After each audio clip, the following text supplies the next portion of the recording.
আর পারছি না দুটো ভাতের জন্য এখানে এত অত্যাচার সহ্য করে পড়ে থাকতে। তাই এত বড় একটা সিদ্ধান্ত আমি আজকে নিয়ে ফেলেছি যে বাড়ি ছেড়ে চলে যাব। Hello everyone, welcome back my channel. সবাইকে জানাই আমার চ্যানেলের নতুন একটা ভিডিওতে অনেক অনেক স্বাগত। বাড়ি ছেড়ে চলে যাব বলে কাজের তো আর অভাব নেই। নিজের সংসারটা এতদিন নিজেই তো সামলে আগলে রেখেছি, তার জন্য আজও তার পিছুপা হব না। গুছিয়ে রেখে দিচ্ছি, যা যা করার করে দিয়ে যাচ্ছি। সকালবেলা রান্না করেছি, ডাল ভাত আলু সেদ্ধ। বর খাবে সেটাও টেনশন আমার হচ্ছে, কি খাবে না খাবে। তো বাড়ি ছেড়ে যখন চলে যাব, কিছু না কিছু তো জিনিসপত্র আমাকে নিতে হবে। আমার না হলেও আমার ছেলেটার আমাকে নিতেই হবে, কেননা বুঝতেই পারছো কদিনই বা থাকবো বা কদিনই আমি পর এখানে আসবো, কিছুই তো জানা নেই। তো ওই যে ওর আমি টুকিটাকি জিনিসগুলো নিয়ে নিচ্ছি, যেমন হচ্ছে কি ম্যাগি, বিস্কিট, বই খাতা, যা যা যাবতীয় লাগে ছেলেটার জন্য নিয়ে নিচ্ছি। আর এদিকে পীযূষ বসে বসে আমাকে বোঝাচ্ছে ফালতু ফালতু রাগারাগি করে কোনো লাভ নেই, বাড়িতে যেও না। তা আমি যখন সিদ্ধান্ত নিয়েইছি আমি চলে যাব। তোমরা নিশ্চয়ই ভাবছো যে কেন বাড়ি যাব।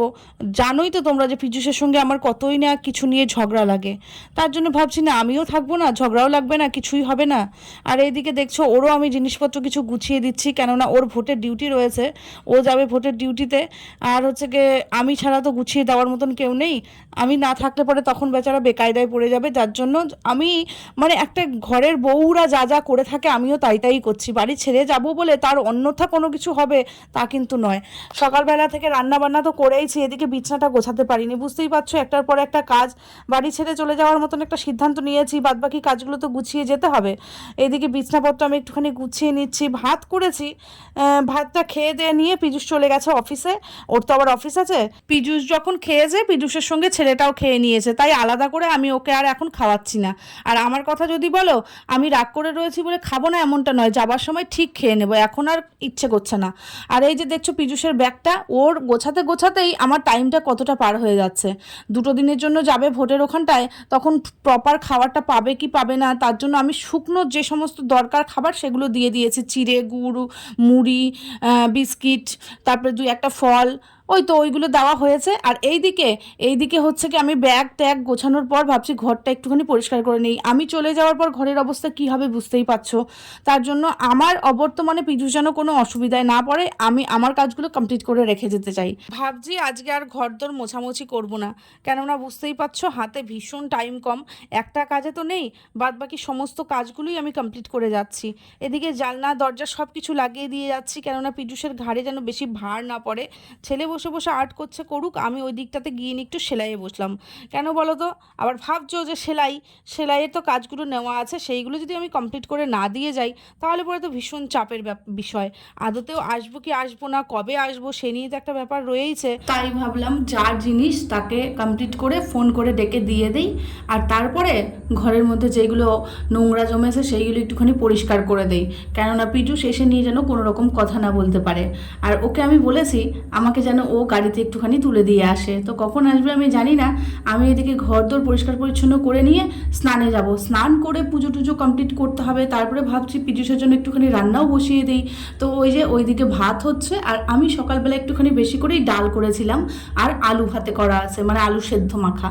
তো এই দিয়ে ওর হয়ে যাবে, কালকের একটুখানি শুক্তোও আছে।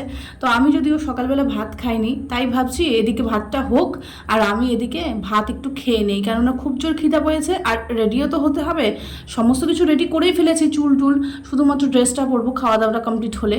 এদিকে এই যে ডালটা দেখতে পাচ্ছ, মানে মোটামুটি রাত পর্যন্ত খাবার দাবার আমি পীযূষের জন্য কমপ্লিট করে রেখে যাচ্ছি, ওর জন্য কোনো রকম অসুবিধা না হয়। কাল সকালবেলা উঠে ও যদিও চলে যাবে, রাত্রি পর্যন্ত হলেই যথেষ্ট।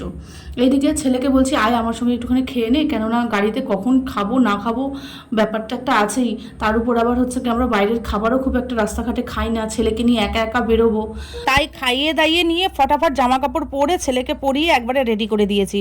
আর এদিকে বুঝতেই পারছো গ্রামের বাড়ি বলে কথা, সেখানে তো আর এরকম পলা চলবে না। ওই জন্য যতই রাগারাগি হোক, মন কালাকালি হোক, সেটা আমাদের মধ্যেই আছে।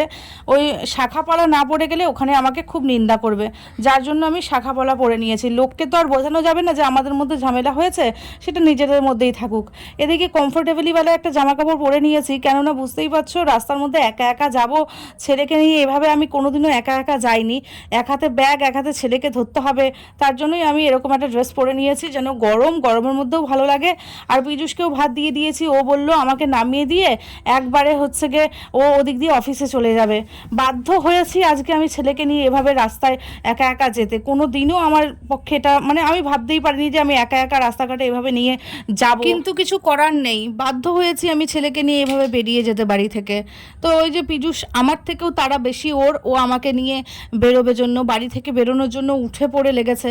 ও ব্যাগপত্র নিয়ে ছেলেকে নিয়ে নিচে চলে গেছে, আর আমি এই যে নামছি তালা টালা মেরে দিয়ে শঙ্কুকে বললাম, মানে শঙ্কুর সঙ্গেও তো একটুখানি দেখা করে আসতে হবে, ওর সঙ্গে দেখা করে এই যে বেরোলাম। বুঝতেই পারছো ঠাটা পড়া গরম, এই গরমের মধ্যে দিয়ে যে আমি যাব, গাড়ি না পাওয়ারও একটা ব্যাপার আছে, গাড়ি পাবো কি পাবো না, কেননা দুদিন পর ভোটের মধ্যে দিয়ে যাচ্ছি। তো পীযূষ আমাকে বলছে চলো যাই দেখি কি কত দূর হয়। বুঝতেই পারছো ও আমাকে তাড়ানোর জন্য খুব আগ্রহী হয়ে উঠেছে। তো এই যে ছেলেকে নিয়ে আমি বেরিয়ে পড়ছি, আর বাস স্ট্যান্ডে গিয়ে নিয়ে যেই দাঁড়িয়েছি সেই দেখি আমাদের লাইনের একটা গাড়ি চলে গেছে। তো কোনো রকম আমি উঠেছি একদম শেষের দিকে, আর বাসে উঠে নিয়েও মানে কি বলবো, আমার সঙ্গে না এই সব জিনিস হতেই থাকে, আমি থাকবো আর ঝামেলা হবে না এটা হতেই পারে না। তবু আমি কম্প্রোমাইজ করে নিয়ে আজকে যাচ্ছি। কীরকম কম্প্রোমাইজ, আমি যেই সিটটাতে বসেছি আমি তো ডবল সিট নিয়েছি, কেননা আমি ছেলেকে কোলে করে নিয়ে যেতে পারবো না। তো এই যে পাশে দেখছো ছেলেটা, এই ছেলেটা নাকি গঙ্গারামপুর যাবে, মানে আমি এই গাড়িটা গঙ্গারামপুরের গাড়িতে উঠেছি, আমাদের লাইনের গাড়ি পাইনি, আমাকে শিলিগুড়ি মোড়ে নেমে দুটো গাড়ি পাল্টাতে হবে। অনেক ভাগ্যের জোরে আমি এই গাড়িটা পেয়েছি, তাই আর ছাড়িনি। তো কি হয়েছে এই ছেলেটাকে নিয়ে, এই ছেলেটা নাকি ইসলামপুরে নেমেছিল খেতে, তো সিটের মধ্যে কিছু রেখে যায়নি, আমাকে কন্ট্রাক্টর বলেছে এই সিটে বসে যেতে, যদিও বাচ্চা নিয়ে উঠেছি। তো কি হয়েছে তারপর ছেলেটা গাড়িতে উঠে এসছে, ওঠার পর বলছে ওর এটা সিট, ওকে ছাড়তে হবে। তা আমি বলছি আমি তো এইভাবে যেতে পারবো না, কেননা আমাকে ছেলেকে কোলে করে নিয়ে অতটা পথ যাওয়া সম্ভব নয়। তো ওই আর কি একটুখানি ওর সঙ্গে ঝামেলা হয়ে গেল। এখন কি করব, এখন আমি বাধ্য হয়েছি ছেলেকে নিয়ে ওই কোলে করে বসে যেতে। তো অনেকটা পথ আসার পর ফাঁকা হলো, তো ওইখানটায় ওকে জায়গা দিয়েছি বসার জন্য, যে বাবা একটুখানি বসে নিয়ে কোনো ক্রমে আমরা পৌঁছেছি। পৌঁছানোর পর রায়গঞ্জ বাস স্ট্যান্ড থেকে আমি হচ্ছে গিয়ে অটো ধরলাম, মানে একটা তো শিলিগুড়ি মোড় থেকে টোটো ধরে এসছি, তারপর অটো পেলাম, অটোতে করে এই যে বাড়িতে যাচ্ছি। তো কোনো ক্রমে পেয়েছি, জানি না এখন বাড়ি গিয়ে বাড়ির অবস্থা কি হবে, মা কিভাবে এই জিনিসটাকে নেবে, আমাকে কি বাড়িতে রাখবে কি রাখবে না আমি কিছুই বুঝতে পারছি না। কিন্তু আমি তবু ভাবলাম না, যা হবে দেখা যাবে, যাই তো আগে, তারপরে যা হবে হবে। তো এইদিকে নামার পর আমাদের এখানটায় যদিও ভোট, দেখতেই পাচ্ছ রাস্তার মধ্যে এত এত ভুরি ভুরি দোকান, কিন্তু কোনো দোকান খোলা নেই আজকের জন্য, বেশিরভাগ দোকান সমস্ত বন্ধ হয়ে গেছে। গাড়িটা যদি আমি না মানে আসতাম ওই গাড়িতে, তাহলে হয়তো বা আজকে আমার আসা হতো না। সত্যি করেই বন্ধুরা, বাড়ি পৌঁছে গিয়ে দেখি মা তালা মেরে চলে গেছে, আমাকে বাড়িতে ঢুকতে দেবে না। তো বাধ্যক্রমেই আমাকে কাকার ঘরের মধ্যে উঠতে হলো, কাকার ঘরের মধ্যে ছেলেটাকে একটুখানি খাওয়াচ্ছি, কেননা বুঝতেই পারছো অতটা পথ জার্নি করে আসার পর ছেলেটা যদি কিছু না খায় তাহলে খুব ক্লান্ত হয়ে যাবে, মা বাড়িতে ঢুকতে দেবে না আমাকে। ওই জন্য আমি কাকার বাড়িতে উঠেছি, আর এইদিকে অনেক বোঝানোর পর মা ঢুকতে দিয়েছে। এখন দেখছি আমার বাড়ির সামনে ছেলেপেলে সব খেলাখুলি করছে, একটু মন ভালো করার জন্য বসেছি। তো যাই হোক বন্ধুরা, আজকের ভিডিওটা এভাবেই আমি শেষ করছি। যা হবে কপালে তোমরা কালকে সকালে সেটা দেখবে। খুব ভালো থাকবে। আজকের জন্য আমি ভিডিওটা এখানেই এন্ড করি। Good night.